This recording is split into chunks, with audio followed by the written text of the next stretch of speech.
네,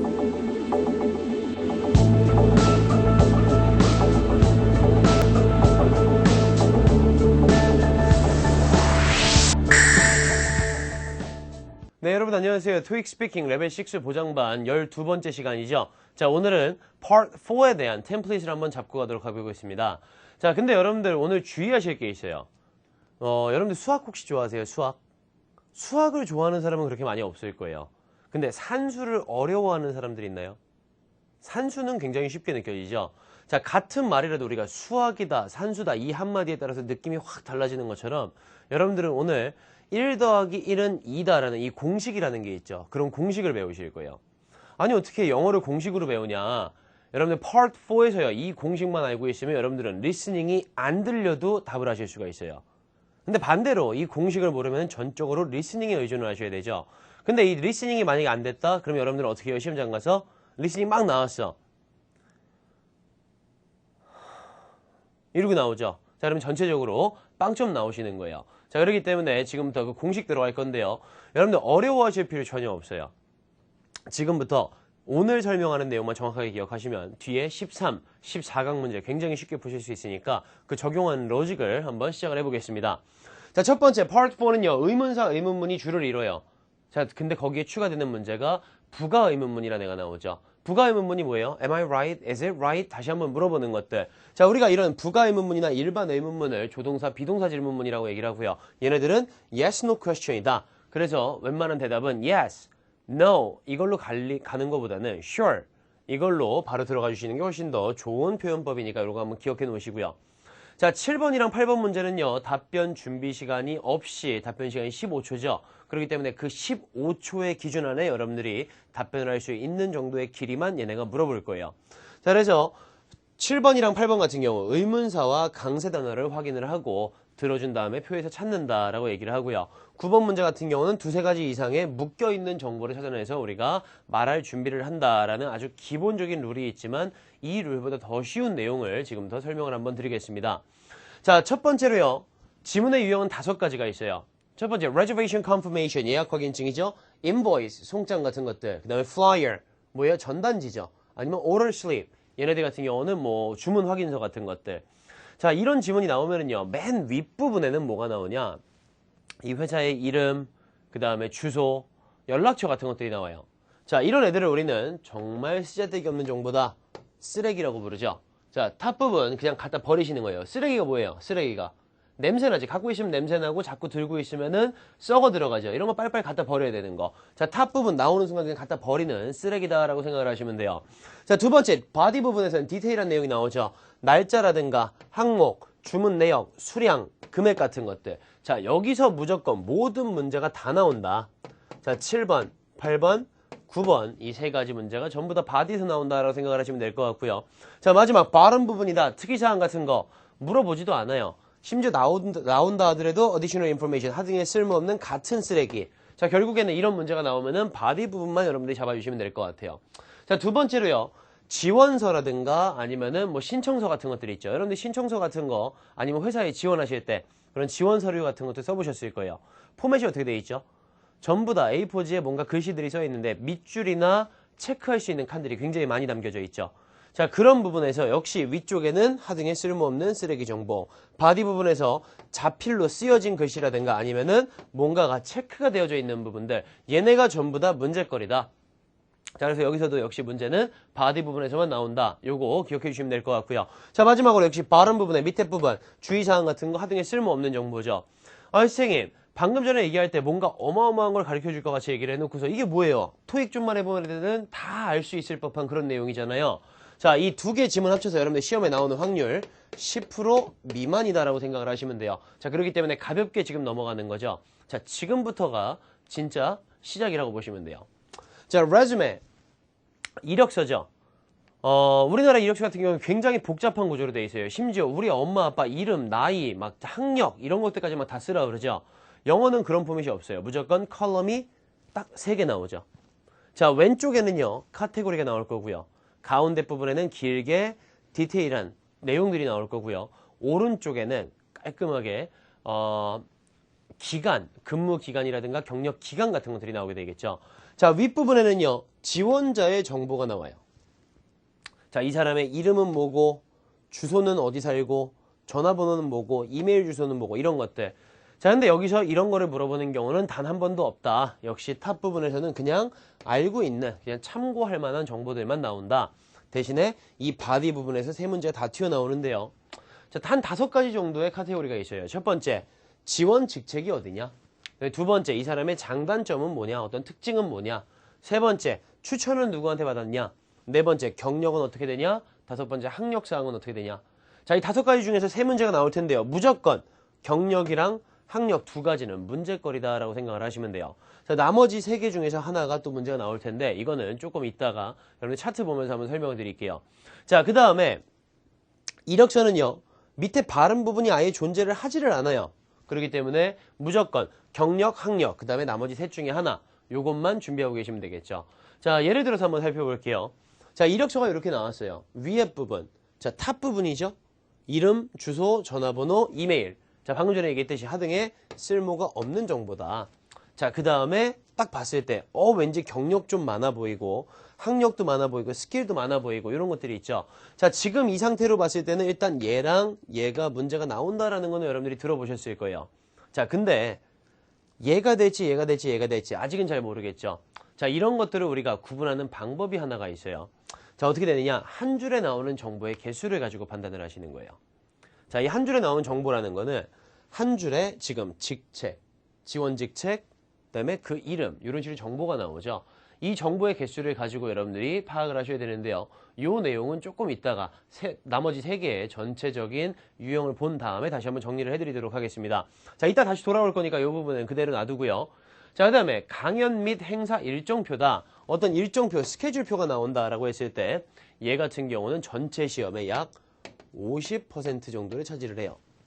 하루에 최소한 시험이 2개가 있다라고 했을 때 둘 중에 하나는 무조건 일정표 나온다는 얘기죠. 자, 그래서 여러분들이 만날 확률이 가장 높은 일정표가 지문의 유형이 일정표고요. 그 다음에 윗부분에는 주체 기관이 어디냐, 그 다음에 일정의 기간은 언제부터 언제까지고 시간이나 장소는 언제까지냐, 이런 내용들을 물어봐요. 자, 이 2가지가 만약에 같이 나온다, 무조건 여러분들은 7번 문제 고정이다 라고 생각을 해주시면 돼요. 자, 그다음에 바디 부분에서는요, 뭐 타이틀들이 나오겠죠. 주제라든가 세션의 이름이라든가 시간, 요일, 날짜 같은 거, 아니면은 회사명이나 담당자 같은 것들. 자, 이런 내용들이 같이 나오게 될 거예요. 자, 분기별로 얘네들이 물어보는 유형이 조금씩 바뀌어가고 있지만 기본적으로 회사 이름이나 담당자, 사람 이름들이 나온다라고 하면은 얘네들을 가지고 묶어줄 준비를 여러분들이 해주셔야 돼요. 자, 그다음에 마지막 발음 부분의 특이사항이죠. 할인이라든가 추가 비용, 아니면 등록 기간이나 방법, 이런 것들이 나온다라고 했을 때 얘는 무조건 8번 문제 고정이다 라고 생각을 해주시면 되겠죠. 자, 그러면 윗부분에 시간이랑 장소가 나왔을 때 7번, 밑에 부분에 발음에서 8번, 그 다음에 마지막 바디 부분에 9번이다 라고 생각을 해주시면 되겠네요. 자, 이번에는요, 이런 일정표를 한번 볼게요. 자, 파고다에서 어떤 토익 스피킹 세미나를 진행을 한대요. 딱 봤는데 시간이랑 장소가 나왔죠. 얘네들은 2개 묶어서 몇 번이다? 무조건 얘네 2개 묶어서 7번이다. 자, 그 다음에 자, 이쪽으로 쭉 시간대별로 이제 일정이 쭉 나와 있어요. 매 시간마다 지금 오리엔테이션도 진행하고 워크숍도 진행하고 그 다음에 프레젠테이션들도 막 이렇게 진행을 하죠. 자, 이런 내용들이 나왔을 때 역시 묶어주는 문제의 자리가 정해져 있다라는 얘기죠. 그래서 그런 부분들 조금 이따 돌아와서 살펴볼 건데 일단 이런 샘플 지문이 나온다라고 생각을 하시면 될 것 같아요. 자, 그 다음에 itinerary 있죠. 여행 일정표. 자, 얘 같은 경우는 다 필요 없어요. 무조건 도시 이름만 여러분들이 정확하게 읽으실 수 있으시면은 무조건 모든 문제를 다 푸실 수가 있을 거예요. 예를 들자면 이런 식으로 나오는 거죠. 자, 차트가 이런 식으로 나오거나 아니면은 이런 식으로 풀어서 나오는 내용들. 자, 이런 지문에 대해서 지금 어떻게 분석이 들어가는지 일단은 도시 이름 먼저 한번 살펴보고 그 룰을, 변수를 알려드리도록 하겠습니다. 자, 첫 번째, 국가와 도시 중에서요, 아시아 같은 경우 있죠. 그 다음에 North America, 그 다음에 South America, Europe, Middle East, Africa 이런 데들. 자, 심지어 얘도 한번 시험에 나온 적이 있었어요. 근데 읽으라고는 안 시키죠. 여러분들 보고 그렇게 무리하게 시험을 내지는 않아요. 자, 그래서 여기에 나오는 모든 단어들은 여러분들이 좀 정확하게 강세라든가 이런 포인트를 잡고 계셔야 되고요. 자, 얘 한번 들어가 보면은요, 좀 많이 틀릴 수 있는 단어들. 얘 베니스죠. 영어로 얘기하면 Venice. Venice라고 해주셔야 돼요. 자, 얘는 제네바가 아니고요. 약간 주니바 정도로 생각하시면 되겠죠. 주니바. 이건 주니바고요. 그 다음에 뭐 미넨은 따로 나온 적은 없지만 미넨이 이렇게 나온다면 얘는 미닉. 미닉 이렇게 읽어주시면 돼요. 자, 얘 굉장히 중요한 애들이죠. 얘네들. 자, 그래서 요 세 개는 반드시 빈출 단어니까 알아두셔야 돼요. 자, RL 발음 나왔네요. 베를린 절대 아니겠죠. Erler. 기억나시죠? 자, 얘네들 그대로 한번 들어가 볼게요. Berlin. 이렇게 들어가셔야 되고요. 얘는 Athens예요. Athens가 아니라 Athens라고 읽으시면 돼요. Athens. 이렇게 읽어주시면 되겠죠. 자, 그 다음에 얘는 벨기움이 아니고요. Belgium이다. 이 정도만 잡아주시면 되겠네요. 자, 그래서 지금부터 한 줄에 나오는 정보의 개수가 몇 개인지를 보는 그 유형을 한번 살펴보도록 하겠습니다. 자, 이 부분이 제일 중요해요. 이거 잡으면은 무조건 점수 다 2점 이상, 3점까지 다 받으시는 거고요. 이거 놓치면은 여러분들 절대 이해 못 하시는 거니까 이거 만약 이해 안 된다. 앞으로 돌려서 다시 보고 이해될 때까지 봐주셔야 돼요. 자, 첫 번째로요. 한 줄에 나오는 정보의 개수를 가지고 여러분들이 문제를 유추한다라고 했죠. 첫 번째, 한 줄에 나오는 정보가 3개 이하다. 그러면은 15초당 여러분들은 2줄을 설명을 해주셔야 돼요. 무슨 얘기냐? 한 줄의 정보가 3개 이하가 있을 때는 최소한 이 한 줄만 물어보진 않는다는 얘기예요. 그럼 선생님 왜 15초가 기준이에요? 답변 시간이 15초, 30초이기 때문에 여러분들이 이 부분을 정확하게 이해를 하고 계셔야겠죠. 그래서 15초, 30초짜리 답변이니까 15초당 최소한 이거 단어 3개짜리 한 줄 물어보는 건 말도 안 된다. 최소한 2줄은 우리가 물어볼 거다라고 처음부터 정하고 나온다는 얘기죠. 자, 근데 만약에 한 줄의 정보가 4개에서 6개가 나와요. 이런 경우라면 15초당 2줄 못 물어봐. 무조건 15초당 한 줄씩 끊어지는 아이들이 문제거리가 되겠죠. 자, 그 다음에 한 줄에 나온 정보가 7개 이상이다. 절대 못해요. 15초 안에. 그렇기 때문에 얘는 어떻게 한다? 그냥 해당 정보만 여러분들이 설명을 한다라고 생각을 하시면 되겠죠. 네, 지금부터 이 3가지 내용에 대해서 어떻게 한 줄에 나온 정보를 어떻게 구분하는 건지 지금부터 설명드리도록 하겠습니다. 자, 첫 번째 이력서부터 한번 보죠. 자, 첫 번째 위에 나왔던 거 아까도 얘기했었죠. 이름, 주소, 전화번호, 이메일 전혀 쓸데없는 정보다. 자, 근데 여기서 보니까 한 줄에 나오는 정보가 지금 여기서 몇 개예요? 2개죠. 자, 그럼 한 줄의 정보가 3개 이하일 때 15초당 몇 줄이 필요하다고 그랬어요? 2줄이 필요하다고 그랬죠. 근데 지금 여기 몇 줄밖에 없어. 한 줄밖에 없지. 이거는 문제거리도 아닌 거야. 절대 안 물어보는 거예요, 이거는. 자, 그 다음에 얘는 15초당. 자, 한 줄의 정보가 하나, 둘, 3개인데 얘가 지금 15초당 2줄이 와야 되는데 4줄이 와 있죠. 자, 그러면 15초당 우리는 2줄이 있어야 되는데 우리한테는 4줄이 있어요. 그럼 몇 초가 필요해요? 30초가 필요하겠지. 그럼 얘는 몇 번 문제다? 9번 문제라는 얘기죠. 경력에 대한 거는. 자, 그 다음에 얘는 하나, 둘, 셋. 근데 몇 줄이에요? 하나, 2줄이죠. 자, 그러면 15초당 2줄 물어보는 세션에서 여기 딱 2줄이 있다. 그럼 얘는 7번 또는 8번 나오겠죠. 자, 얘는 한 줄의 정보가 2개. 근데 2줄이 있죠. 역시 얘도 7번이나 8번 문제거리가 될 거예요. 자, 그러면 자동적으로 reference 하나, 2개밖에 없죠. 역시 얘도 안 물어보는 문제. 자, 그러면 얘가 9번 고정이고 얘나 얘 둘 중에 하나가 7번, 나머지 하나가 8번 나온다는 거 어느 정도 예측이 가능하시죠? 자, 두 번째 일정표 한번 볼게요. 자, 얘 같은 경우 위에 시간이랑 장소가 같이 나왔어요. 그럼 얘네들은 2개 합쳐서 몇 번이다? 7번이다. 자, 그 다음에 한 줄에 나온 정보 몇 개죠? 하나, 둘, 3개씩 있죠. 근데 지금 쭉 이렇게 가는 거야, 밑으로. 근데 얘만 2개네? 얘는 문제거리 아니지. 자, 얘를 그대로 이렇게 그어버리는 거죠. 얘를 긋고 나니까 위아래로 구분선이 생기네요. 자, 근데 위에는 몇 줄이야? 3줄이죠. 밑에는 5줄이지. 이거 분명히 15초당 2줄이라고 했는데 3줄이면은 7번이나 8번으로 물어보기는 조금 아쉽고 9번으로 물어보기에는 조금 짧고 좀 이상하죠. 자, 이럴 때 주제가 겹친다. 워크숍이 2개네요. 그럼 이렇게 묶으면 2줄이잖아. 묶어서 8번. 자, 그 다음에 presentation. 하나, 둘, 셋, 넷. 주제가 4개죠. 묶어서 9번 문제 나오겠다라고 예상이 가능하신 거죠. 자, 이게 가장 전형적인 형태의 어떤 토익 스피킹 기본형 패턴이라면 올해 들어서부터는 조금 바뀐 내용이 사람 이름을 가지고 묶어요. 자, 이름이 Ryan, Ryan, Ryan, Ryan 4개죠. 그럼 라이언에 대한 문제는 9번이겠네. 왜? 4줄이니까. 자, 근데 데이빗은 몇 개예요? 데이빗, 데이빗 2개죠. 그러면 데이빗은 왠지 7번이나 8번 문제거리일 것 같은데 얘가 7번 고정이니까 데이빗은 8번으로 물어보겠죠. 자, 그럼 마지막에 데니 하나 있네요. 데니. 얘는 한 줄밖에 없지 안 물어보는 애인 거야. 자, 이렇게 여러분들 생각을 하셔야죠. 그럼 선생님 얘가 7번이고 얘가 8번이고 얘가 9번 예상 가능하면 이걸로 끝난 거네요. 자, 만약에 밑에 별표가 안 나왔다면은 당연히 이런 상태로 나오겠죠. 근데 만약에 별표가 나온다. 얘는 8번 문제죠.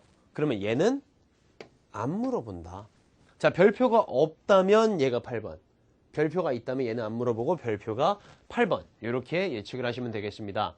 자, 다시 한번 마지막에 이제 일정표 한번 볼게요. 총 몇 개의 칸이 있죠, 지금? 한 줄에 나온 정보가? 7개가 있죠. 자, 7개가 넘어가기 때문에 얘는 15초 안에 한 줄을 다 읽을 수가 없는 거야. 이런 경우라면은 이렇게 문제가 나오겠네요.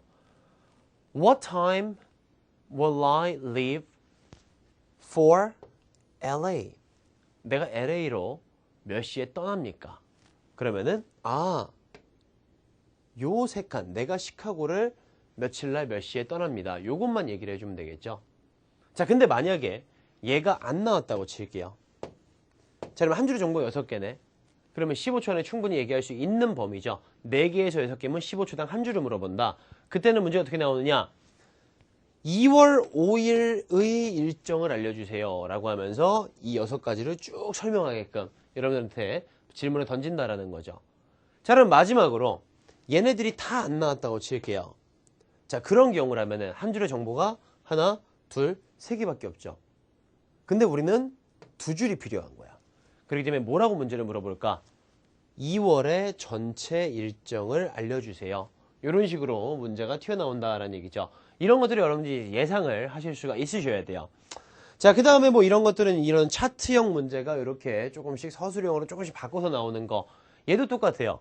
2월 5일이라는 하나의 일정에 날짜가 있죠. 출발 도시 있죠. 그 다음에 출발 시각 있고요. 그 다음에 도착 도시 있고 도착 시간 있고 그 다음에 마지막 비행 편명이 있네요. 그럼 얘도 한 줄의 정보 6개죠. 그렇기 때문에 얘도 역시 하나의 7번이나 8번 문제거리다 라고 여러분들이 생각을 해주시면 되겠습니다. 자, 어떻게 이해가 좀 되실까요, 이게? 자, 굉장히 어려운 내용인 것 같지만 한번 문제를 풀면서 여러분들이 적용을 해 나가시다 보면은 금방 잡으실 수 있을 거예요. 만약에 이거를 2번, 3번 돌려봤는데도 무슨 얘기인지 잘 모르겠다 라고 하시는 분들은 절대 오늘 멈추시면 안 돼요. 이 바로 뒤죠. 13강 여러분들 바로 문제풀이 여셔가지고 그 동영상 플레이 하시면서 이런 내용이었구나. 지금 바로 여러분들 확인하고 들어가셔야 돼요. 자, 그래서 여기까지 일단 틀을 잡는 거, 문제 나온 자리를 예측하는 법을 배웠고요. 이제 마지막으로 변수를 한번 배워보죠. 자, 7번 문제는 대부분 단순 질문이나 이중 질문을 물어봐요. 단, 차트에 나오는 내용만 물어본다는 거죠. 첫 번째로요. Where is the conference being held and what time does it start? 자, 시간과 장소에 대한 거 물어보죠. 역시 이런 거는 7번 문제거리다. 자, 이중 질문이고요. 이번에는 Can you tell me about the field trips which will be held in January? 1월에 열리는 일정 알려주세요. 이렇게 얘기했던 거. 방금 전에 봤던 이런 문제죠. 이렇게 2월의 일정. 이게 January로 나온다면 이 2줄. 1월의 전체 일정 알려주세요. 라고 이런 식으로 이제 문제가 나온다라는 얘기죠. 자, 다음에 8번 문제가 굉장히 예민한 아이예요. 얘는 문제가 정해져 있지만 3가지 유형으로 나오죠. 일단 첫 번째, 80% 이상의 문제들은요. 전부 다 부가 의문문이 튀어나와요. 부가 의문문이라는 거. Am I right? Is that correct? 자, 만약에 여러분들 귓가에 앞에 내용 다 못 들어도 괜찮아. 귓가에 갑자기 right? correct? 이거 나온다. 무조건 얘는 아니야. 틀렸어. 무조건 틀린 거 물어보는 거예요. 그럼 뭐라고 대답을 하느냐? 아니야. No, you've got the wrong information. 잘못된 정보를 가지고 있어, 너는. 그러면서 actually, 그러면서 그대로 차트에 나온 내용 다시 한번 읽어주시는 거죠. 정확한 정보를 다시 한번 읽어주는 문제. 자, 얘가 거의 한 80% 정도의 비율을 가지고 문제가 출제가 돼요. 자, 두 번째는 뭐냐? 틀린 건 맞아요. 근데 뒤에 부가 의문문이 안 나와. Am I right? Is that correct? 이런 얘기가 전혀 안 나오고 그냥 그냥 단순하게 질문문으로 물어보는 거예요. 이런 경우라면 뭘 알고 물어본 게 아니죠. 그렇기 때문에 이런 거를 얘기할 필요가 전혀 없어요. No, it is 이러면서 바로 이제 내용 질러주시면 되는 거죠. 자, 근데 마지막 5%는 뭐냐? 정말 당황스럽게도 가끔 가다가 제대로 된 걸 물어보는 경우가 있어요. 이런 경우에는 어떻게 대답을 하느냐? Yes, you're right. 네, 네가 맞습니다. As you said, 네가 말했듯이 그러면서 뒤에다가 차트에 있는 해당 정보 그대로 읽어주시면 되는 거죠.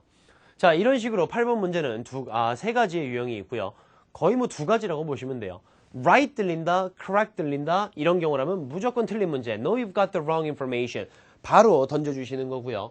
이게 아니고 그냥 right이나 correct가 안 들린다 그러면은 틀린 거거나 맞는 거거나 둘 중 하나겠죠. 자, 당연한 얘기지만 얘가 가장 중요한 포인트라는 거 반드시 기억하고 계셔야 돼요. 자, 이번엔 9번 문제 한번 보죠. 자, 아까 차트에서도 보셨듯이 9번 문제는 최소한 3, 4줄 정도가 묶여있는 아이들이 문제거리가 될 거예요. 왜?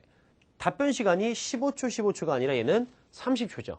그러다 보니까 이 30초의 긴 시간 동안에 얘기를 하려면 최소한 3줄 내지는 4줄 정도가 묶인 애들은 무조건 문제거리다. 9번 문제거리다 라고 생각을 하시는 거죠. 자, 그래서 얘는 답변하는 순서가 있어요. 첫 번째, 대부분 이제 의문사 의문문이 나오는 경우보다는 비동사나 조동사 의문문이 나오기 때문에 첫 번째 문제에서는 yes, no, 아니면 sure 이걸로 대답을 해주시면 돼요. 근데 저는 sure를 선호해요. 왜냐? 여러분들의 입장은요. 지금 포지션은 Customer Service Representative거나 아니면 Receptionist예요. 누군가가 전화를 해서 물어봐요.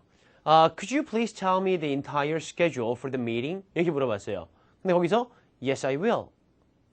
네, 그렇게 하도록 합죠. 좀 이상하죠? No, I don't want to. 싫은데? 말해주기 싫은데? 말이 안 되죠? 자, 이런 것도 할 일이 거의 없는 거예요. 우리가 yes, no question이라고 얘기를 하지만 실제로 yes나 no보다는 sure. 물론입니다. 자, sure. Let me tell you. 네, 말씀드릴게요. 뭘 말해줄까? Let me tell you the detailed information. 상세한 정보를 알려드리도록 하겠습니다. 라고 하면서 첫 번째 문장 고정 들어가시는 거죠. 자, 두 번째 문장부터는요. 해당 정보, 지문에 나온 내용을 여러분들이 만들어서 넣어주시기만 하시면 돼요. 그리고 마지막 마무리 문장에서는요.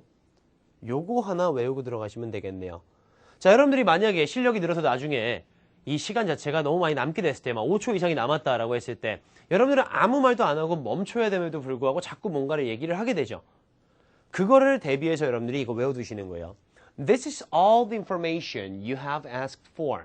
네가 말한 모든 정보입니다. 라고 이렇게 마무리해주는 문장. 자, 이 문장 같은 경우는요. 모든 문제에 다 적용을 할 수 있는 그런 표현법이기 때문에 요거 하나만 외워두시면 되겠습니다. 자, 이렇게 해서 7번, 8번, 9번 문제가 어떻게 나오는지 유형을 한번 살펴보셨어요. 자, 마지막 변수 한번 들어가죠.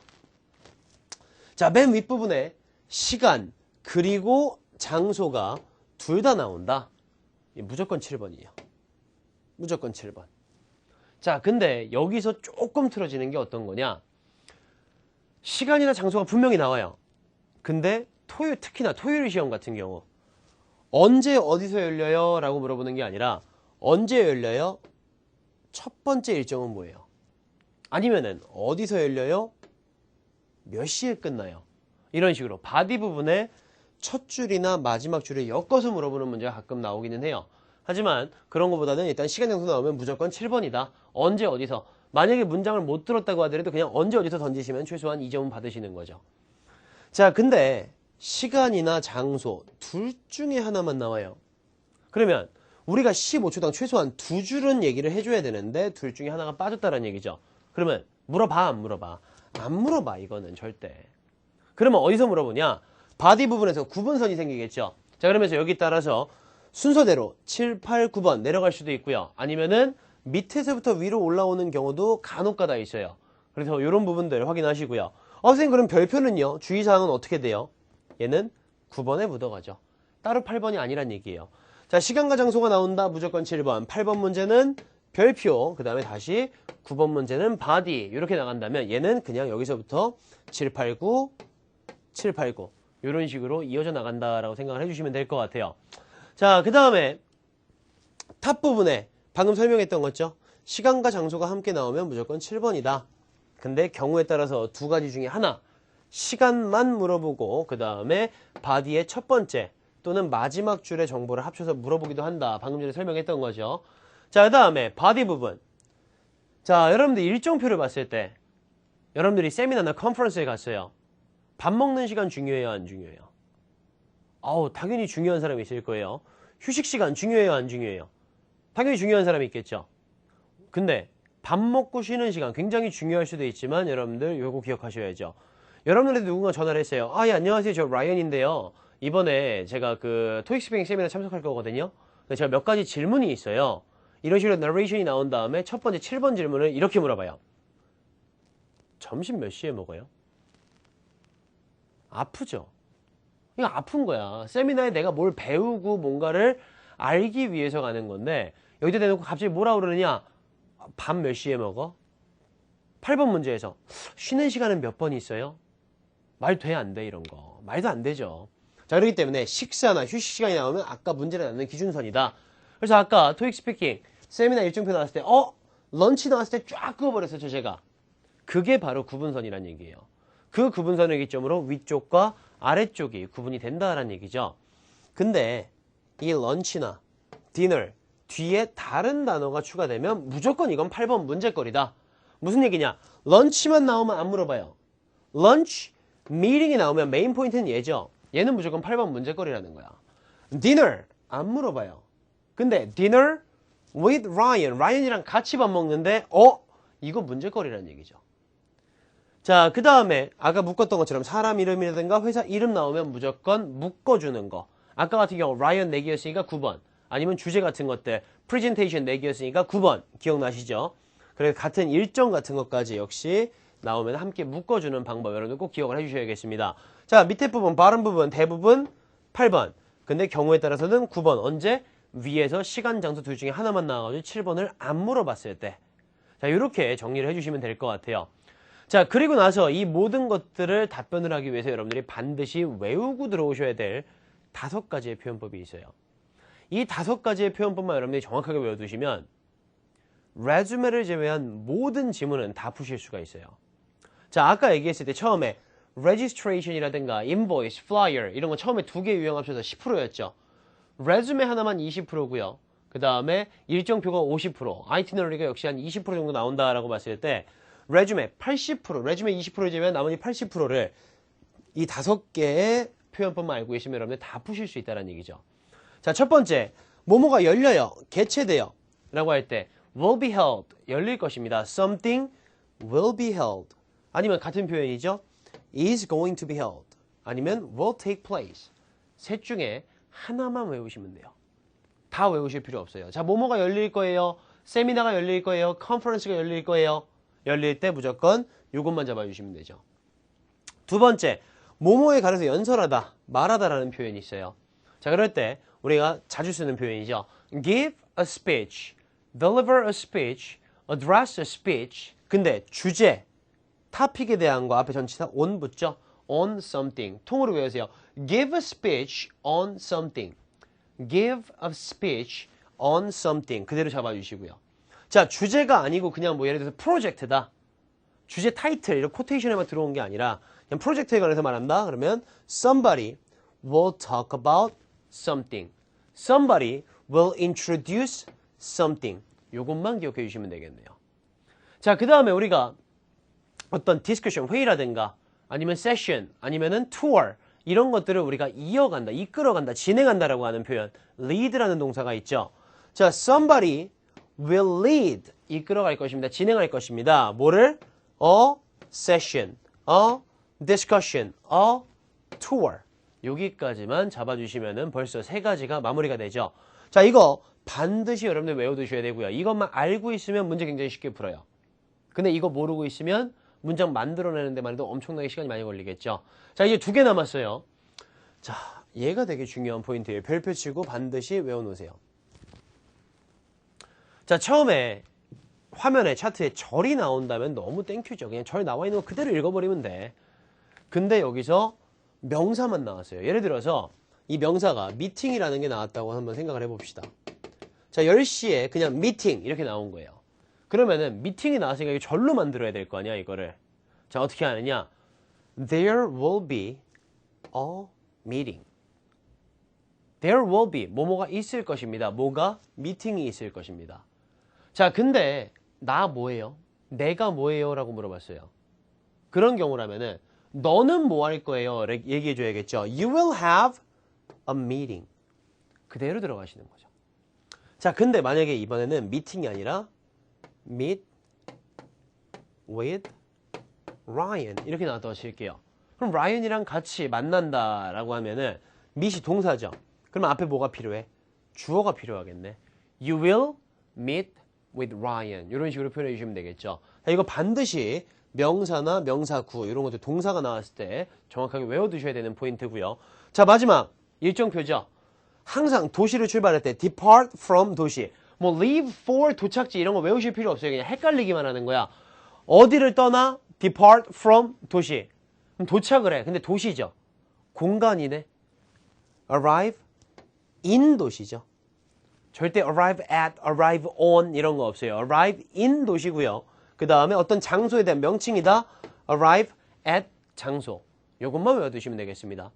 자, 이 5가지 표현법만 외워놓으시면요. 나머지는 전부 다 이제 전치사 싸움이에요.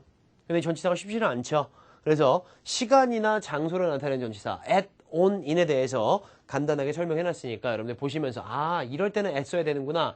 이럴 때는 on 써야 되는구나. 이럴 때는 in을 써야 되는구나 라는 거 반드시 잡아놓으시기를 부탁을 드리겠습니다.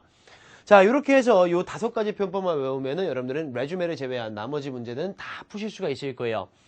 자, 오늘 여러분들한테 샘플을 안 보여드리는 이유는 뭐냐? 일단은 여러분들이 자꾸 이 내용을 기억하고 여러분들이 한번 참고해서 보시라는 얘기예요. 자, 절대 문제를 푸는 게 중요한 게 아니에요. 아까 우리가 봤던 샘플 차트들이 있었죠. 레주메라든가 일정표라든가 아니면 여행 아이티너리 같은 거. 그걸 보면서 자꾸 여러분 아, 이게 한 줄의 정보가 이게 3개라는 거구나. 아, 이럴 때는 2개가 있어야지만 문제거리가 되겠구나.